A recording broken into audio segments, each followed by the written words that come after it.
teman-teman, kalian sudah mempersiapkan diri belum? Yuk kita tonton Dongeng Anak. Hai Mi Kids, ketemu lagi bareng aku, Kakak Neksi. Kali ini aku akan cerita tentang bangau pendengkur. Duduk yang manis dan dengarkan cerita dari aku ya. Di tepi sebuah sungai yang tenang, hiduplah seekor bangau bernama Budi. Budi adalah bangau yang sangat istimewa. Tidak hanya karena bulunya yang putih, bersih, dan tinggi menjulang, tetapi juga karena suaranya yang merdu. Setiap pagi ketika matahari terbit, Budi selalu bernyanyi dengan penuh semangat. Suaranya yang indah membuat semua hewan di sekitar merasa bahagia. Namun, di balik keindahan suaranya, Budi memiliki satu kebiasaan yang sangat mengganggu. Dia suka tidur dan mendengkur dengan keras. Suara dengkurannya yang menggema bisa terdengar hingga jauh, membuat hewan-hewan lain tidak bisa beristirahat dengan baik. Suatu hari, saat Budi tidur siang di atas sebuah batu besar di tepi sungai, Kiki si kelinci yang sedang berlatih melompat mendengar suara dengkuran Budi. Aduh, suara Budi ini terlalu keras, Keluh Kiki. aku tidak bisa berlatih dengan tenang. Kiki pun memanggil teman-temannya.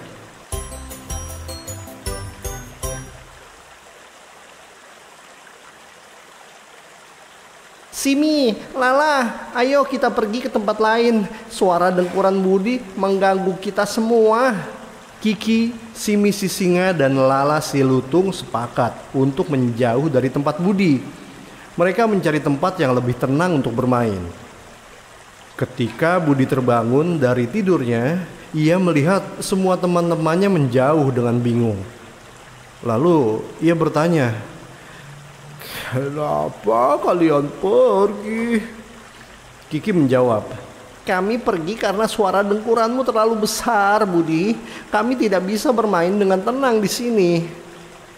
Mendengar hal itu, Budi merasa sangat sedih.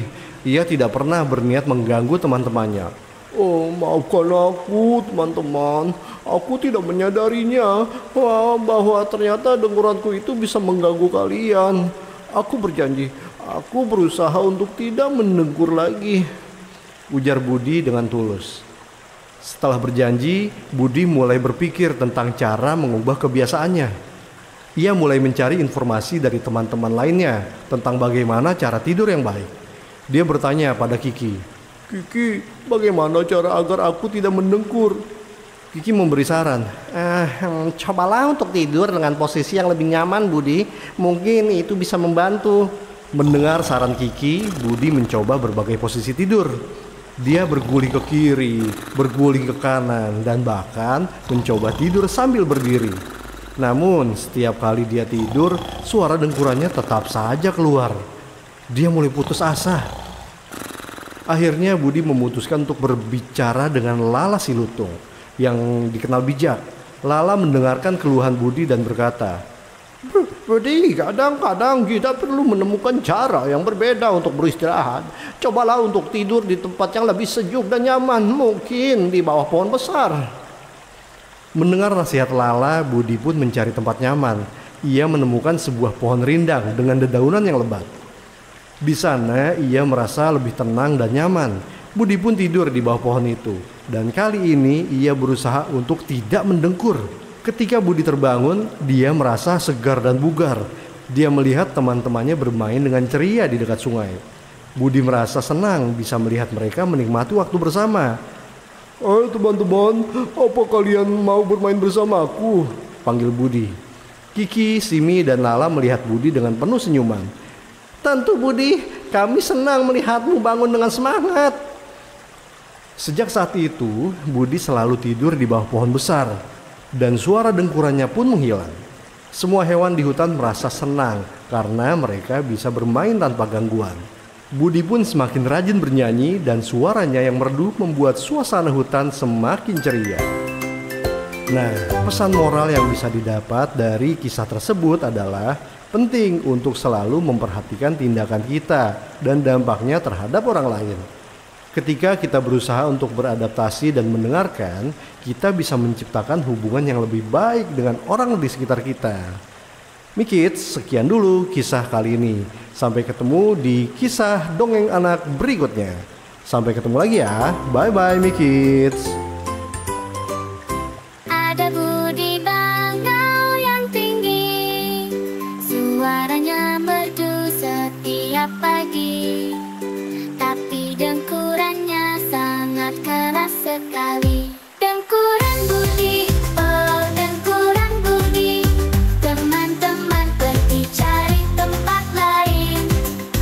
Budi berjanji akan mendengkur lagi, agar semua tak terganggu lagi. Kikis ini dan lala dari, saran pada Budi duduk di bawah pohon besar, agar dengkuran tak terdengar lagi. Dengkuran Budi, oh dengkuran Budi, teman-teman pergi cari tempat lain. Budi berjanji akan mendengkur lagi, agar semua tak terganggu lagi. Kini Budi tidur nyaman, teman-teman pun senang.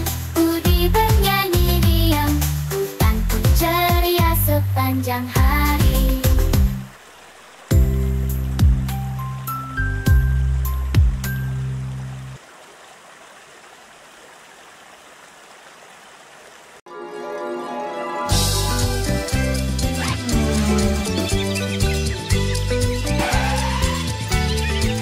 Hai teman-teman, kalian sudah mempersiapkan diri belum? Yuk kita tonton Dongeng Anak.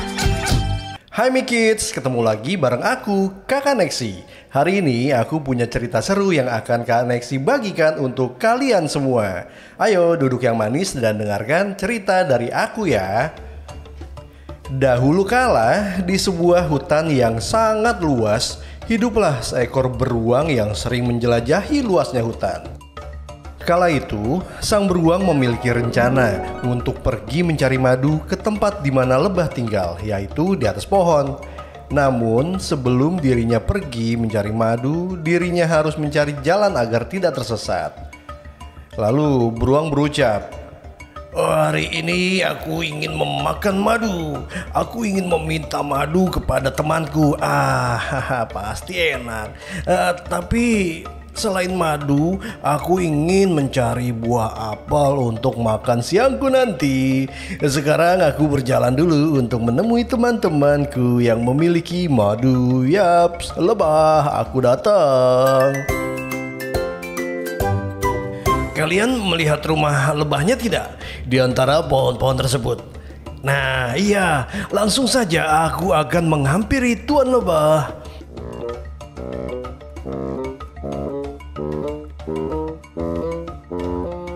Halo Tuan Lebah, hari ini cuaca sangat cerah ya. Halo Mr. Bear, jelas hari ini cuaca cerah, cocok untuk hinggap di bunga-bunga yang indah. Tuan Lebah, aku kesini ingin meminta madu karena aku sangat ingin memakannya. Pasti kau kesini ada maunya. Ya sudah, aku akan memberimu madu karena kau baik sekali, sering membantuku. Terima kasih Tuan Lebah. Kalau begitu aku pergi dulu ya untuk mencari apel. Memang kau ini tidak ada kenyang-kenyangnya. Baiklah, sampai jumpa. Setelah sang beruang memakan madu, dirinya berjalan di dalam hutan untuk mencari pohon apel. Kemudian terlihat semak-semak bergerak dan muncul seekor kelinci yang kesepian. Hai kelinci, mengapa kau terlihat kebingungan? Aku baru saja kehilangan arah. Tadi sedang bermain bersama anak-anak kelinci lainnya, tapi aku tertinggal dan tak tahu sekarang harus kemana.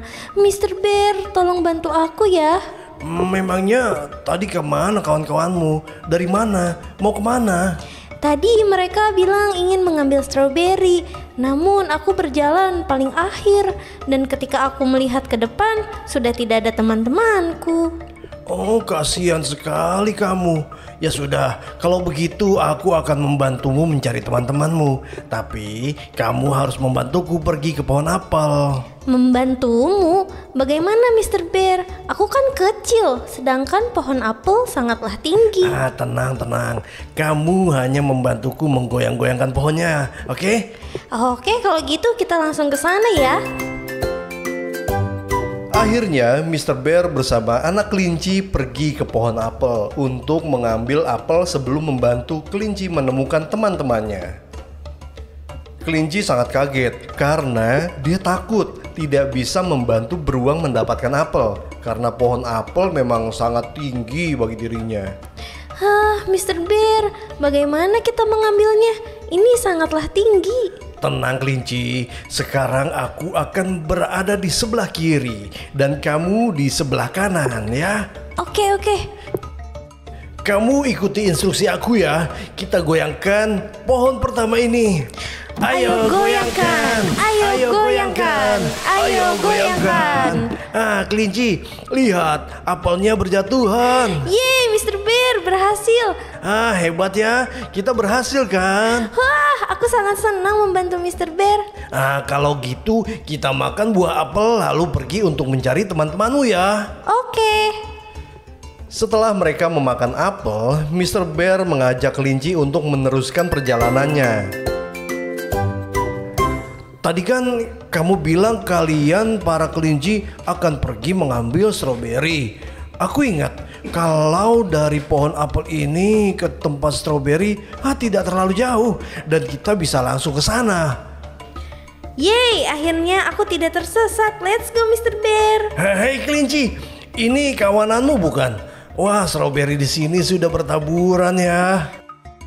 Benar Mr. Bear, ini kawananku. Berkat Mr. Bear, aku tidak tersesat dan bisa menemukan teman-temanku, keluargaku. Terima kasih Mr. Bear sudah membantuku. Iya, sama-sama. Untung saja kamu bertemu denganku. Jika tidak, nanti kamu menangis karena sendirian. Terima kasih Mr. Bear. Sebagai ucapan terima kasihku, maukah kamu bergabung dan kita memakan stroberi bersama? Tentu saja, aku tidak akan menolak.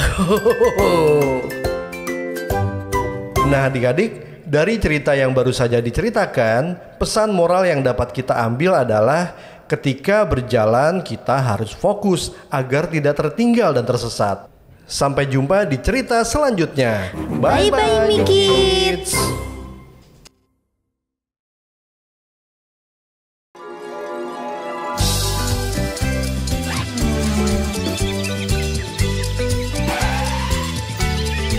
Hai teman-teman, kalian sudah mempersiapkan diri belum? Yuk kita tonton Dongeng Anak. Hai Mikids, ketemu lagi bareng aku, Kakak Nexi. Hari ini aku punya cerita seru yang akan Kak Nexi bagikan ke kalian semua. Ayo duduk yang manis dan dengarkan cerita dari aku ya. Pada suatu pagi yang cerah, Bella seekor kancil menemukan sebuah pohon pisang yang sangat tinggi dengan buah pisang yang matang menggantung di pucuk pohonnya.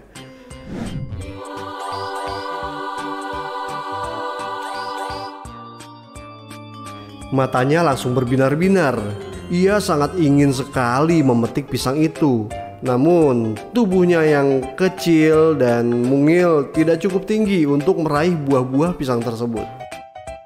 Aduh, aku ingin sekali pisang itu. Kenapa sangat tinggi sih pohonnya?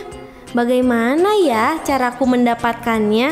Apakah aku harus berusaha untuk melompat-lompati pohon ini? Tapi aku takut, nanti aku tergelincir.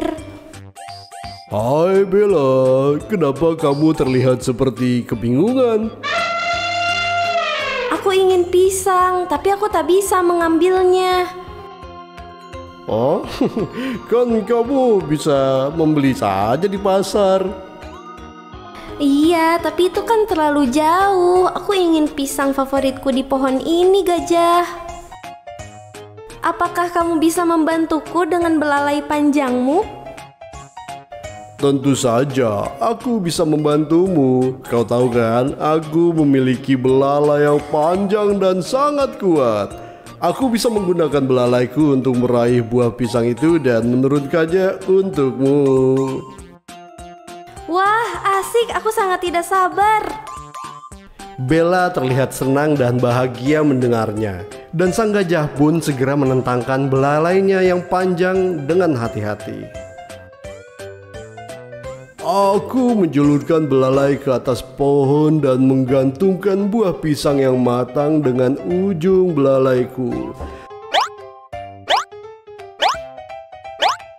Setelah beberapa detik, aku berhasil meraih pisang itu dengan sempurna dan menurunkannya ke bawah dengan hati-hati. Wah, terima kasih ya sahabatku. Berkat belalai panjangmu, aku bisa mendapatkan pisang. Kalau begitu, kita hitung yuk ada berapa pisang yang berhasil kamu ambil. Ada 1, 2, 3, 4, 5 buah pisang. Yeay! Aku senang kau bisa memakan pisang favoritmu. Bagiku dengan cara kita saling membantu itu yang penting. Aku punya belalai panjang yang kuat, jadi aku bisa menggunakannya untuk membantu teman-temanku.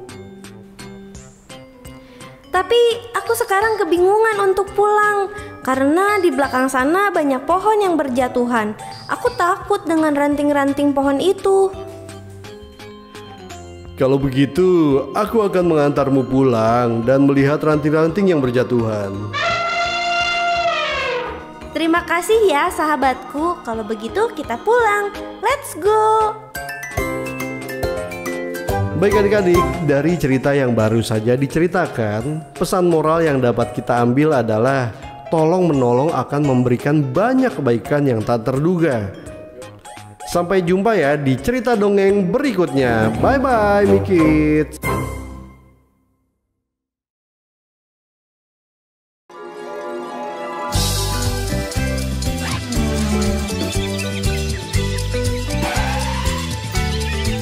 Hai teman-teman, kalian sudah mempersiapkan diri belum? Yuk kita tonton Dongeng Anak. Hai Mikits, ketemu lagi bareng aku Kakak Nexi. Kali ini aku akan berbagi cerita untuk kalian semua. Ayo duduk manis dan dengarkan cerita dari aku ya. Sapi-sapi mencari rumput di musim kemarau.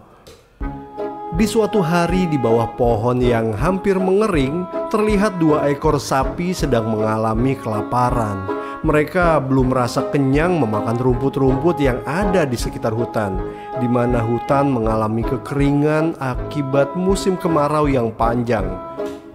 Oh, sampai kapan ya musim kemarau ini berakhir? Sudah berbulan-bulan perutku tidak pernah merasa kenyang. Betul sekali apa yang kau bilang tadi. Badanku jadi lemas. Kemana lagi kita mencari rumput-rumput segar itu ya? Oh, memangnya kau masih mampu mengelilingi hutan ini dengan tubuh kita yang lemah? Yang ada kau dan aku bisa menjadi santapan si harimau, singa, dan binatang buas lainnya. Kau masih takut saja dengan mereka. Aku juga yakin kalau mereka merasakan apa yang kita alami saat ini. Tubuh mereka juga pasti lemas karena kesulitan menemukan air untuk diminum. Saat kedua sapi itu sedang asik berbicara, datanglah seekor induk ayam yang sedang mencari anak-anaknya. Anak-anakku, di mana kalian? Apa kalian baik-baik saja? Ayo pulanglah, hari akan gelap. Beginilah nasibku menjadi seorang ibu tanpa ada sosok suami. Energiku cukup terkuras hanya untuk menjaga anak-anakku yang bandel ini. Bisakah kau mengecilkan sedikit suaramu itu? Suaramu membuatku semakin lapar dan haus. Aku berharap hujan turun membasahi hutan ini, tapi yang datang malah kau ayam. Sapi, maafkan suaraku yang telah mengganggu kalian ya. Aku tak bermaksud membuat kalian marah. Aku hanya mencari anak-anakku yang belum pulang sampai saat ini. Memangnya kemana anak-anakmu? Mereka bilang mereka ingin mencari sumber air di hutan ini. Lalu kemana ayah dari anak-anakmu? Apa dia tidak menjaganya? Kau jangan mulai meledekku, sapi. Kau kan sudah tahu jika aku tidak berhubungan lagi dengan ayah dari anak-anakku. Aku kan hanya bertanya. Kau ini, pertanyaanmu membuatku tersinggung. Lebih baik aku mencari anak-anakku. Perut kedua sapi itu pun mulai berbunyi akibat kelaparan dan kosong. Kedua sapi yang lemas ini akhirnya memilih jalan untuk mencari rumput dan sumber air. Apakah kau mau mati kelaparan di sini tanpa mencari sesuap makanan dan air minum? Tentu saja tidak. Apakah kau mendengar tentang kebun jagung yang ada di seberang sana? Aku tak mendengarkan berita tentang kebun jagung. Yang aku dengar hanya tentang kebun pisang. Bagaimana kalau kita pergi ke kebun jagung di sana? Pasti di sana masih banyak pohon-pohon jagung. Kita bisa memakannya dan kita akan kenyang. Ide yang cukup menarik. Ayo kita ke sana. Saat menuju perjalanan ke kebun jagung, sapi-sapi itu pun menemukan beberapa buah kelapa yang terjatuh dari pohonnya. Sapi-sapi itu ingin sekali meminum air kelapa yang jatuh. Namun mereka tak tahu cara untuk mengupas kelapa yang jatuh itu. Lihat itu, buah kelapanya sangat banyak sekali. Wow, buah kelapa ini sungguh banyak. Kita bisa tidak haus lagi dengan meminum buah kelapa ini. Coba hitung ada berapa buah kelapa yang jatuh dari pohonnya. 1, 2, 3, 4, 5, 6, 7, 8, 9, 10, 11, 12. Ada 12 buah kelapa yang jatuh. Tapi bagaimana cara meminum air yang ada di dalam buah kelapa ini?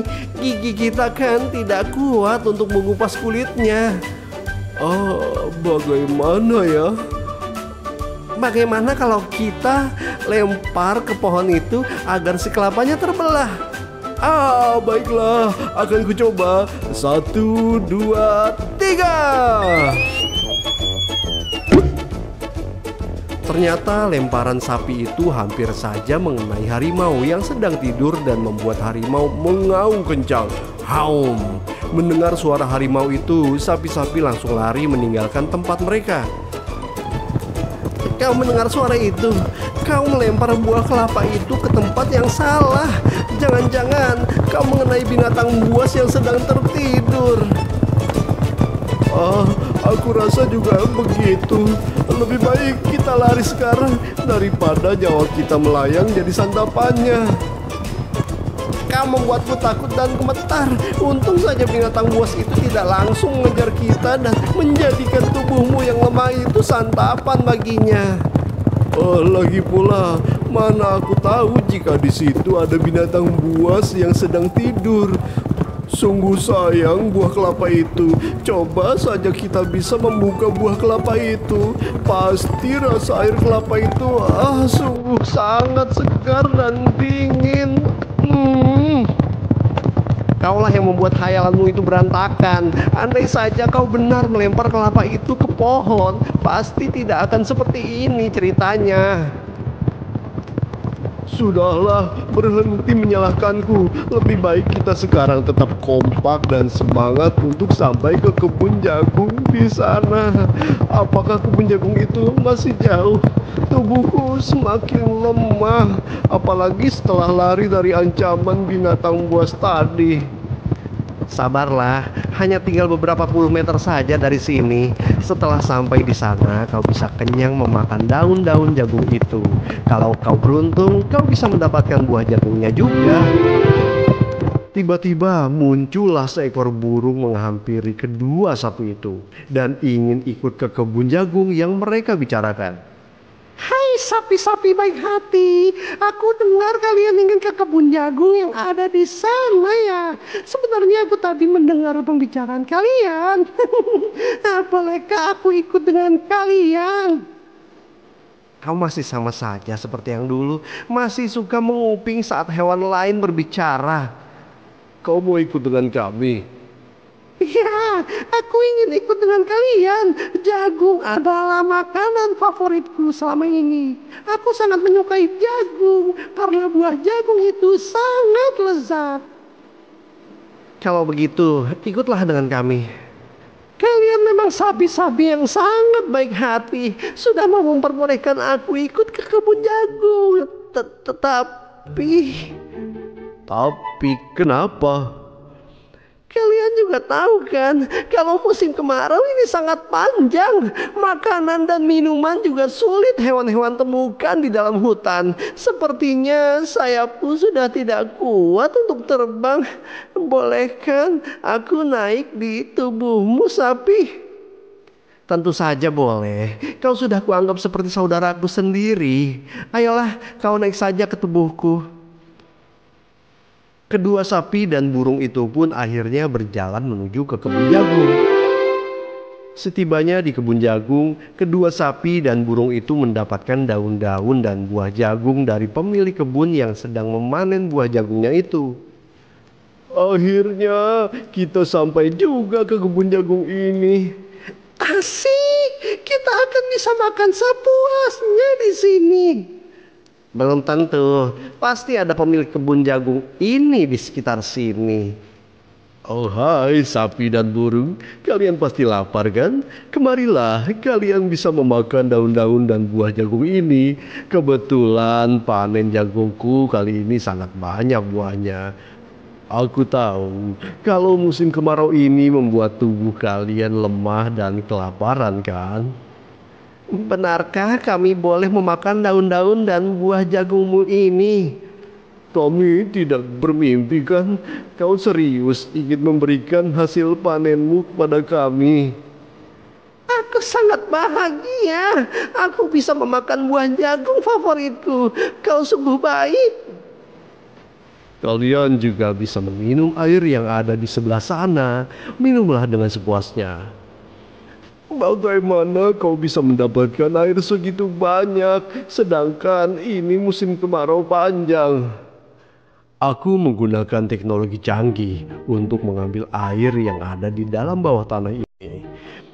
Lebih baik kalian makan dan minum saja terlebih dahulu. Setelah itu baru kita cerita-cerita banyak hal. Kedua sapi dan burung itu pun akhirnya bisa memakan daun-daun dan buah jagung milik petani. Kebaikan si sapi yang menolong burung untuk ikut ke kebun jagung dengan naik ke tubuhnya membuahkan kebaikan lainnya, yaitu kebaikan si petani jagung kepada mereka. Oke adik-adik, pesan moral yang bisa kita ambil adalah selalu berbuat kebaikan dimanapun dan kapanpun.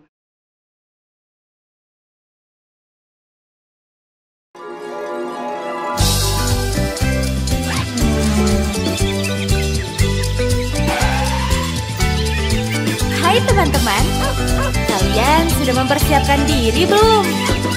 Yuk kita tonton Dongeng Anak. Hai Mi Kids, ketemu lagi bareng aku, Kakak Nexi. Aku akan berbagi cerita untuk kalian semua. Ayo duduk yang manis dan dengarkan cerita dari aku ya. Momo si monyet dan niat baik yang terburu-buru. Di tengah hutan yang hijau dan damai, tinggallah seekor monyet kecil bernama Momo. Momo sangat suka membantu. Ia ingin menjadi teman yang baik bagi semua hewan yang ada di hutan. Tiap pagi, Momo bangun lebih awal dari hewan-hewan lain. Ia melompat dari satu pohon ke pohon lain sambil berseru, "Hari ini aku mau berbuat baik. Siapa yang butuh bantuan aku ya?" Namun Momo punya satu kebiasaan. Ia sering tergesa-gesa dan tidak bertanya dulu sebelum membantu. Momo melihat kelinci sedang menggali lubang di bawah pohon besar. "Kelinci, kamu sedang apa?" Momo, aku sedang membuat lubang untuk menyimpan wortel-wortelku agar tetap segar. Kalau ngegalinya kayak gitu, kapan selesainya? Aku bantu ya. Tanpa menunggu jawaban, dengan cepat Momo menggali lebih dalam dan lebih cepat dari kelinci. Tanah berhamburan kemana-mana.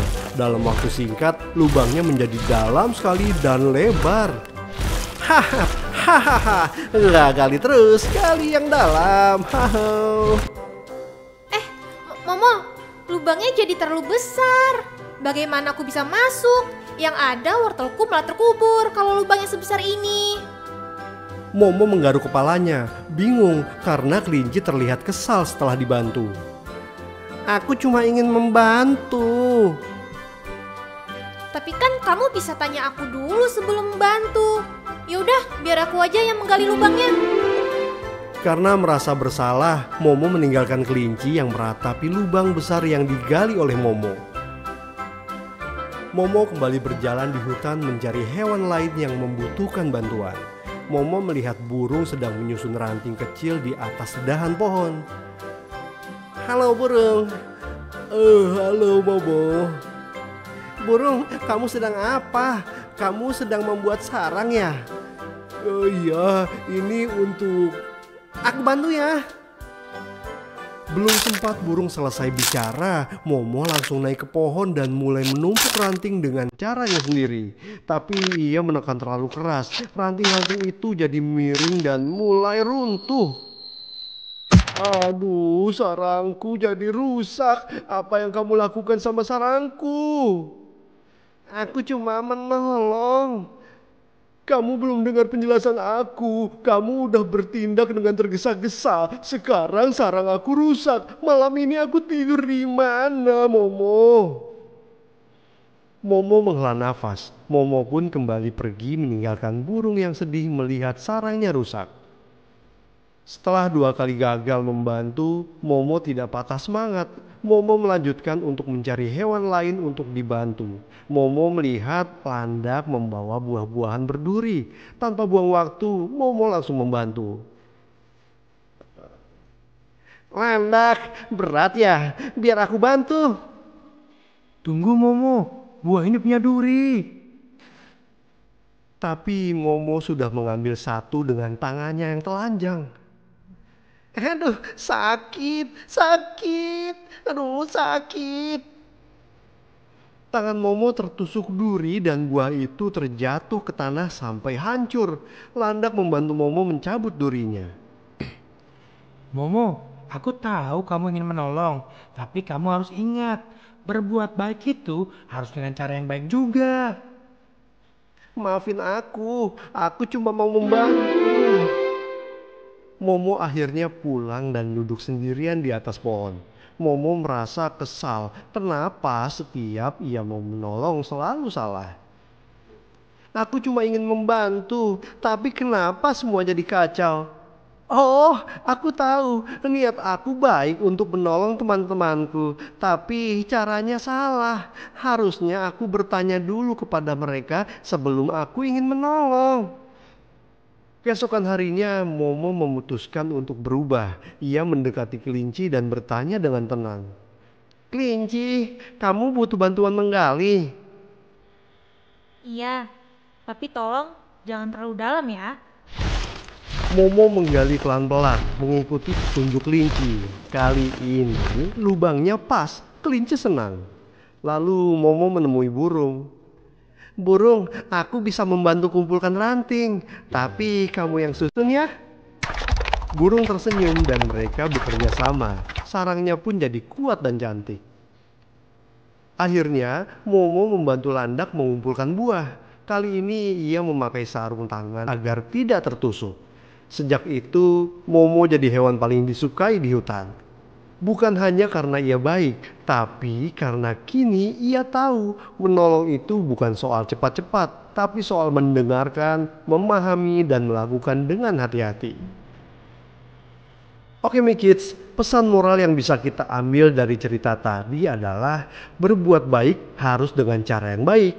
Niat baik tanpa cara yang tepat bisa jadi merugikan, tapi jika kita sabar dan mau mendengarkan, kebaikan kita akan jadi berarti.